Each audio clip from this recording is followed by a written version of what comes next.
क्या आपको पता है कि हिंदू धर्म में मोक्ष या ज्ञान प्राप्ति के इतने आसान तरीके भी बताए गए हैं, जिन तरीकों पर बिलीव करना लगभग मुश्किल होता है।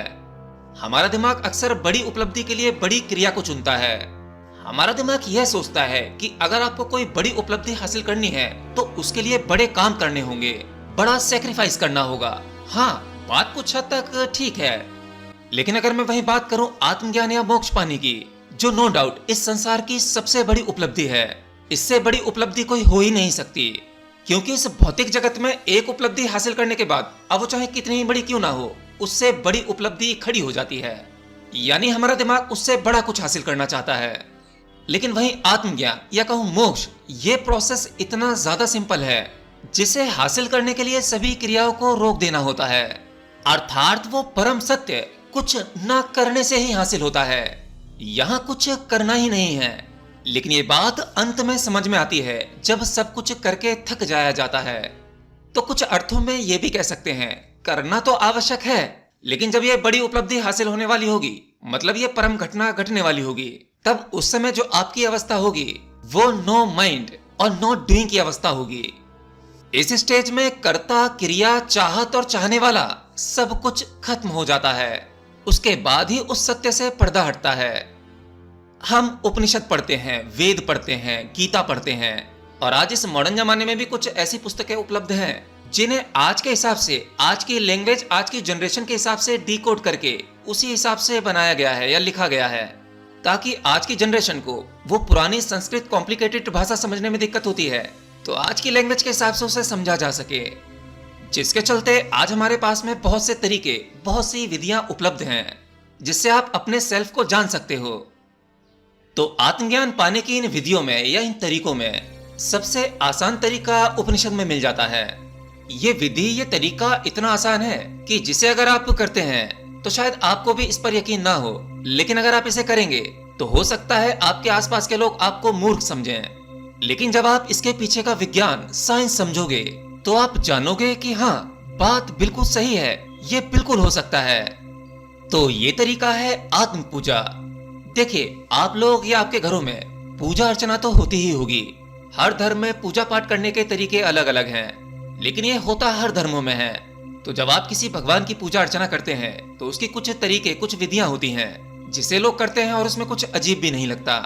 पर जब बात आत्म पूजा की होती है तो इसमें खुद की ही पूजा करनी होती है। हाँ, सुनने में आपको अजीब लग रहा होगा, पर आप इसे अभी समझेंगे तो कहेंगे कि हाँ, सही है। यहाँ आत्म पूजा से अर्थ यह है कि आपको अपनी फिजिकल अपीयरेंस की पूजा नहीं करनी, यानी अपनी फिजिकल बॉडी की पूजा नहीं करनी है। तो इस विधि में आपको जो पूजा करनी है वो करनी है अपनी चेतना की। चेतना अर्थात कॉन्शियसनेस।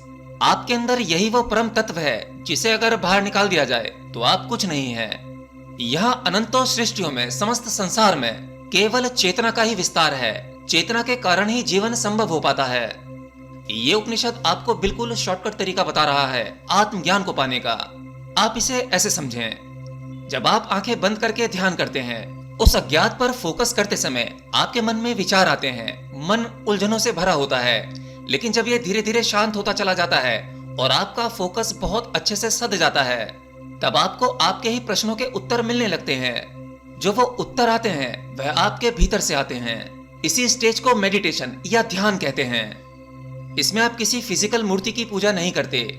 ध्यान गहरा होने पर आपके प्रिय भगवान या ईश्वर की फोटो, मूर्ति वो गायब हो जाती है। किसी भी ध्यान विधि में आप क्या करते हैं, आप अपने आप को एक शरीर की तरह ना देखकर उस ब्रह्म की तरह देखते हैं। हर एक ध्यान विधि में स्वयं को केवल यह जानना है, बस इतना ही प्रयास है कि हम शरीर नहीं हैं। हम ध्यान में यही जानने का प्रयास करते हैं कि अल्टीमेटली हमारी रियलिटी क्या है, हमारा असल होना क्या है, सत्य क्या है। क्योंकि जब मुझे बोध होता है कि मैं शरीर नहीं हूँ, तब भी मुझे कुछ तो होने का बोध होता ही है। अर्थात मैं शरीर के अलावा भी अपना होना महसूस कर पाता हूँ, पर वो होना छितला ऊपर ऊपर से होता है। उस होने में आप ठहर नहीं पाते। जब आप आंखें बंद करके स्वयं को खोकर, अर्थात अपने शरीर को खोकर एक ब्रह्म की तरह, चेतना की तरह, अर्थात प्योर कॉन्शियसनेस की तरह देखते हो, और स्वयं को ही नहीं बल्कि अपने आसपास इस प्रकृति में हर एक व्यक्ति को, हर एक जीव जंतु, पेड़ पौधों को केवल उस प्योर कॉन्शियसनेस की तरह देख पाते हो, तब उस प्रकृति का, उस कॉन्शियसनेस का उस ब्रह्म का ज्ञान आपके अंदर फैलने लगता है। जब हम फुल्ली अवेयर हो जाते हैं उस प्योर रियलिटी के बारे में, उस प्योर कॉन्शियसनेस के बारे में, तब उस समय आपका दिमाग भी एक दिए की तरह जल उठता है। एट द एंड आपको पता लग जाता है कि हम ये शरीर नहीं बल्कि प्योर कॉन्शियसनेस हैं। उसके बाद आपको मोक्ष की प्राप्ति हो जाती है। आप इस सत्य को इस एग्जाम्पल से भी समझ सकते हैं। आपका दिमाग आपके आसपास जो भी कुछ होता हुआ देखता है, इंद्रियों के माध्यम से वह उसका ज्ञान अपने अंदर इकट्ठा कर लेता है और वह आपके आसपास हो रही चीजों को, उन घटनाओं को, उन्हीं को रियलिटी समझता है। आप जैसा देखते हो, सुनते हो, समझते हो, वो केवल इसलिए कि आप अपने आसपास का ज्ञान इकट्ठा करना चाहते हो और आपका दिमाग वो सब कुछ प्रोसेस करके उसके बारे में आपको जानकारी दे देता है। यानी अगर अपने दिमाग को, अपनी कॉन्शियसनेस को किसी भी प्रकार का काम दिया जाए तो वह उसे आसानी से कर सकता है। यानी अगर आप सेल्फ को भी जानना चाहते हो, खुद को जानना चाहते हो, उस आत्मा को जानना चाहते हो, तो आपको अपने दिमाग को उसी डायमेंशन में ले जाना होगा। बाकी सब काम आपका दिमाग कर लेगा। उस सुप्रीम कॉन्शियसनेस से जुड़ने के बाद वो सब कुछ ज्ञान आपको लाकर दे देगा। आमतौर पर एक व्यक्ति का दिमाग किन चीजों में उलझा रहता है? पढ़ाई लिखाई, जॉब, सक्सेस, फेलियर, मेरा घर, मेरा परिवार, मेरी बीवी, मेरे बच्चे। आपको सबकी हेल्थ की चिंता भी होती है। आसपास कई दोस्त होते हैं, उनकी लाइफ में भी बहुत सी प्रॉब्लम चल रही होती है। आप वही सब कुछ तो देखते हैं। आप ज्यादा से ज्यादा धन कमाना चाहते हैं। धन कमाना चाहते हैं, कमाते हैं या नहीं कमाते हैं ये एक अलग मैटर है, लेकिन आप उस धन कमाने की सोच सोच में कितने अधिक विचार सोचते हैं। अर्थात 24 घंटे आपका दिमाग संसार की चीजों में ही उलझा रहता है, तो वो संसार का ज्ञान भी आपको दे देता है। ऐसा ही है ना, जब आप संसार में चैलेंजेस फेस करते हैं, आपकी लाइफ में प्रॉब्लम होती हैं, चाहे जॉब से रिलेटेड हो या एजुकेशन से रिलेटेड, घर परिवार से रिलेटेड, रिलेशनशिप से रिलेटेड, इन सब में पढ़ने के बाद ही तो आपको रियलिटी पता लगती है, इन सब का ज्ञान पता लगता है। उसी के बाद अपने आसपास किसी दोस्त को आप ज्ञान दे पाते हैं कि ऐसी सिचुएशन में तुझे यह करना चाहिए, वैसी सिचुएशन में वो करना चाहिए। ये ज्ञान, ये एक्सपीरियंस उन्हें कहाँ से मिला? हमें कहाँ से मिलता है? क्योंकि हम अपने आप को ऐसे एनवायरनमेंट में रखते हैं, अपने दिमाग को ऐसे एनवायरनमेंट में रखते हैं। आपकी चेतना जिस एनवायरनमेंट में रहेगी, उसी एनवायरनमेंट से रिलेटेड आपको ज्ञान मिलने लगता है। तो सेल्फ वर्शिप में यही है, जब आप खुद की, अर्थात मेरा मतलब है सेल्फ यानी उस कॉन्शियसनेस की, खुद को शरीर ना जानते हुए आपके अंदर जो चेतना है, जो वो प्योर कॉन्शियसनेस है, उसकी पूजा करते हैं, तो आप अल्टीमेटली उस ब्रह्म की पूजा कर रहे होते हैं और वो आपसे जुड़ने के लिए हमेशा तैयार है। आप ही उसकी ओर पीठ करके खड़े हुए हैं, दुनिया संसार की ओर भाग रहे हैं। अब यहाँ पर मुझे भगवत गीता में कही भगवान श्री कृष्ण की एक बात याद आती है। वो कहते हैं कि तू जिसको जैसा भजेगा तू उसी अवस्था को प्राप्त हो जाएगा। तू भूतों को भजेगा तो तू भूत योनि में जाएगा, देवताओं को भजेगा तो देव योनि में जाएगा, और अगर अंत क्षण में भी तूने मुझे भज लिया।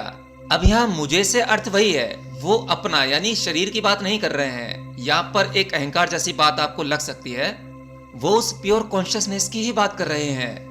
अगर आप उसे भजेंगे और अपने चारों ओर इस समस्त संसार में केवल उस प्योर कॉन्शियसनेस को ही महसूस करोगे, तो आप उससे जुड़ जाओगे, अर्थात आप वही हो जाओगे। देखा है ना कितना सिंपल तरीका, जिसमें कुछ करना ही नहीं है। लेकिन हाँ, इस तरीके में वही सफल हो सकता है, इसे वही समझ सकता है जो सब कुछ करके थक गया हो और उसे फिर भी कुछ हाथ न लगा हो। और वो उसी के साथ हो सकता है जिसका दिमाग इन संसारी विचारों से ऊब गया हो और उसे केवल उस परम की ही प्यास रह जाए। तो बस आज के लिए इतना ही। और हाँ, वीडियो को ज्यादा से ज्यादा शेयर करें, लाइक करें, कमेंट तो जरूर करें, क्योंकि आपके सभी कमेंट्स पढ़े जाते हैं, मैं खुद पढ़ता हूँ। पर जिसका कमेंट मुझे उचित लगता है उसे जवाब मिल जाता है। अब हमारे इस चैनल को आपके सुझाव और आपके सपोर्ट की आवश्यकता है, क्योंकि मैं भी लंबे समय तक इस प्रकार से काम नहीं कर पाऊंगा। बाकी देखते हैं, मिलते हैं अगले वीडियो में किसी नई जानकारी के साथ। तब तक के लिए जय श्री कृष्ण।